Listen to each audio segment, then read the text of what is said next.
नमस्कार मित्रांनो, आपण आज बघणार बालविकास व शिक्षणशास्त्र यावर नवीन प्रश्न पाहणार आहोत. नमस्कार मित्रांनो, आज आपण बालमानसशास्त्र आणि अध्यापनशास्त्र याचे नवीन प्रश्न बघणार आहोत CTETच्या तयारीसाठी. ओके मित्रांनो, नक्कीच तुम्हाला या प्रश्नांची मदत होईल. एक्झाम मध्ये अशाच प्रकारचे प्रश्न विचारले जातात. बघा, पहिला प्रश्न, बाल मनोविज्ञान वह वैज्ञानिक शाखा है जिसमें जन्म से परिपक्व अवस्था तक विकसित हो रहे मानव का अध्ययन किया जाता है. यह कथन किसका है?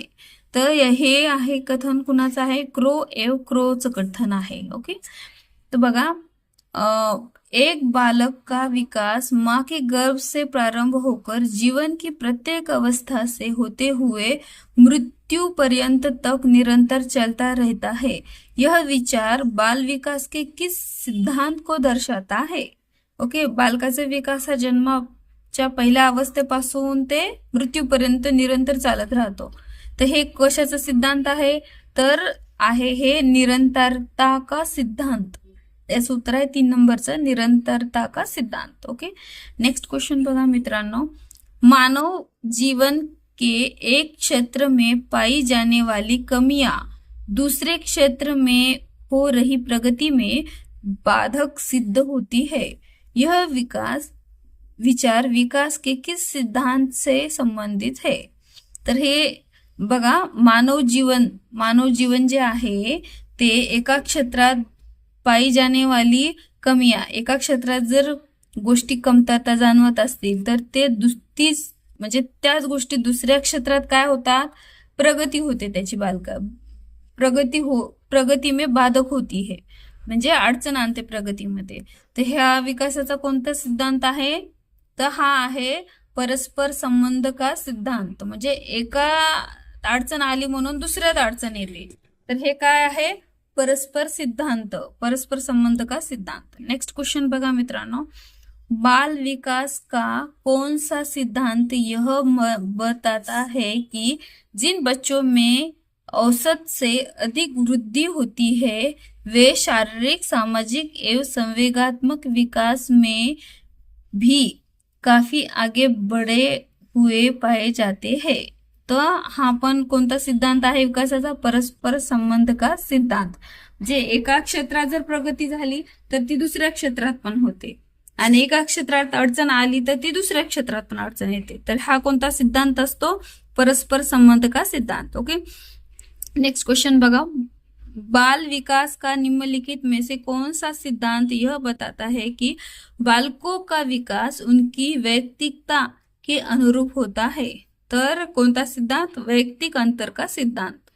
वेगवेगळ्या व्यक्ती महत्वानुसार वेगवेगळ्या बालकाचा वेगवेगळ्या पद्धतीनं विकास होतो, तर ते वैयक्तिक अंतर का सिद्धांत म्हणतात त्याला. ओके, नेक्स्ट क्वेश्चन बघा,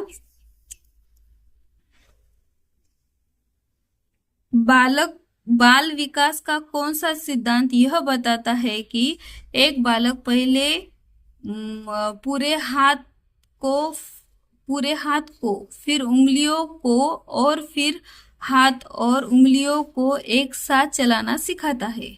म्हणजे बालक काय करतो? पहिल्यांदा एक हाताच्या उंगल्या अशा इकडे तिकडे फिरवतो, नंतर दुसऱ्या हाताच्या, नंतर पूर्ण हात चलाना शिकताय. तर हा कोणता सिद्धांत असेल?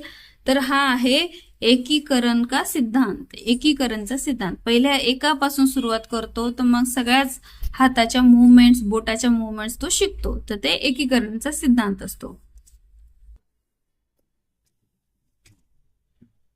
नेक्स्ट क्वेश्चन बघा, बाल विकास का यह निम्नलिखित में से कौन सा सिद्धांत यह बताता है कि बालक सबसे पहले अपने सिर और भुजाओं की गति पर नियंत्रण करना सीखता है, उसके बाद फिर अपने पैरों पर. म्हणजे बालक काय करतो? पहिल्यांदा सिद्धांत काय बालक काय करतो? डोक्यापासून सुरुवात होते बालकाच्या विकासाची, नंतर हात, आणि मग नंतर काय कशा? पायावर. म्हणजे ते नियंत्रण त्याचा आधी डोक्यावर होतो, डोक्यापासून सुरुवात होतो. तर ही कोणता सिद्धांत आहे हा? तर आहे विकास की दशा का सिद्धांत. आहे. विकास कोणत्या दिशेने होते? डोक्यापासून ते पायापर्यंत होते. नेक्स्ट क्वेश्चन बघा, बाल विकास के विभिन्न सिद्धांतों के आधार पर निम्नलिखित में से कौन से कथन सत्य है। आता हे असे कथन आले ना मित्रांनो तर आपल्याला पूर्ण वाचावं लागतो आणि असे लेंदी असते तर त्यामुळे आपल्याला टाइम जास्त जातो, म्हणून प्रॅक्टिस राहू द्या क्वेश्चन्सची। बघा पहिलं कथन आपल्याला सत्य कथन विचारले, विकास की प्रक्रिया क्रमबद्ध रूप से आगे बढ़ती है। हाँ बरोबर आहे, सत्य आहे। विकास धीरे धीरे एवं निश्चित समय पर होता है, हे पण सत्य आहे। थोड़ा थोड़ा पण निश्चित समयावर होतो। एक ही जाति विशेष के सभी सदस्यों में विकास की कुछ समान विशेषताएं दिखाई पडती है। एका क्लासमध्ये विद्यार्थ्यांचा काही गोष्टी सेम असू शकतात त्यांना समजण्यासाठी, तर काही खूप हुशार असतात तर काही खूप ड असतात, त्याच्यामुळं प्रत्येकाची काही ना काही विशेषताएं असते। तर हे तिन्ही सत्य विधान आहेत, म्हणून याचं उत्तर आहे 4 नंबरचं ABC। ओके, नेक्स्ट क्वेश्चन बघा, आंशिक पुनर्बलन सिद्धांत के संदर्भ में सत्य है। आता हे याच्यातलं कोणतं सत्य आहे ते बघायचं आपल्याला। बघा, इसके प्रतिपादक जॉन डोनाल्ड नील मिलर है। इससे किसी अनुक्रिया को बार बार दोहराने की संभावना पड़ती है। पुनर्बलन के माध्यम से नवीन प्रतिक्रियाओं को जन्म मिलता है। तर याचं उत्तर बघा ABC, हे तिन्ही पण सत्य आहेत। ABC हे तिन्हीही सत्य आहेत। ओके, नेक्स्ट क्वेश्चन बघा मित्रांनो, बाल विकास के विभिन्न आयामों को जानकारी शिक्षकों के लिए क्यों आवश्यक है।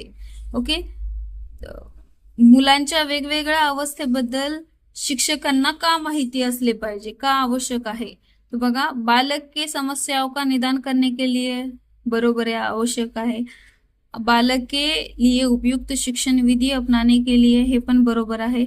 बालक के लिए उपयुक्त शैक्षणिक वातावरण निर्माण करने के लिए, हे पण, म्हणून याचं उत्तर आहे 4 नंबरचं ABC, तिन्ही पण। ओके, नेक्स्ट क्वेश्चन बघा, निम्नलिखित में से निम्नलिखित में से कौन बालक के विकास को प्रभावित करने वाला आंतरिक कारक है। आता हे विचारतात तुम्हाला, आंतरिक कारक हे खालचा कोणता आंतरिक कारक। बुद्धी पण आंतरिक कारक आहे। शारीरिक कारक हे पण अनुवंशानुसार आपल्याला भेटलेले असतात, आणि अनुवंशिक गुण हे पण, म्हणून हे तिन्ही पण आंतरिक कारक आहेत, म्हणून याचं उत्तर आहे 4 नंबरचं ABC।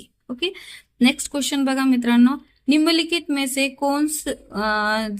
कौन बालक के विकास को प्रभावित करने वाला बाह्य कारक है। बाह्य कारक म्हणजे बाहेरचे घटक।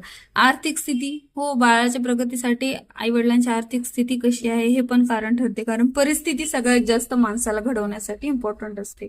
बघा, सामाजिक स्थिती, यस, जे जीवन की घटना आहे, म्हणून हे बाह्य कारक आहेत, म्हणून याचं उत्तर आहे 4 नंबरचं ABC।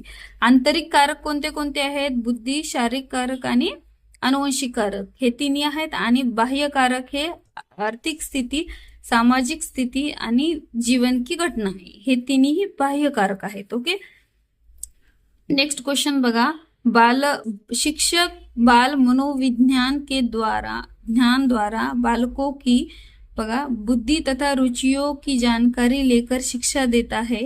यस, बरोबर आहे। प्रकृति को जानकार शिक्षा देता है, आणि सी आहे आर्थिक स्थिती तथा पारिवारिक स्थिती की जानकारी लेकर शिक्षा देता है, म्हणून याचं उत्तर आहे 4 नंबरचं तिन्ही। ओके मित्रांनो, हा एवढाच व्हिडिओ आहे। नेक्स्ट क्वेश्चन्स मी नेक्स्ट व्हिडिओमध्ये टाकेल। थँक्यू।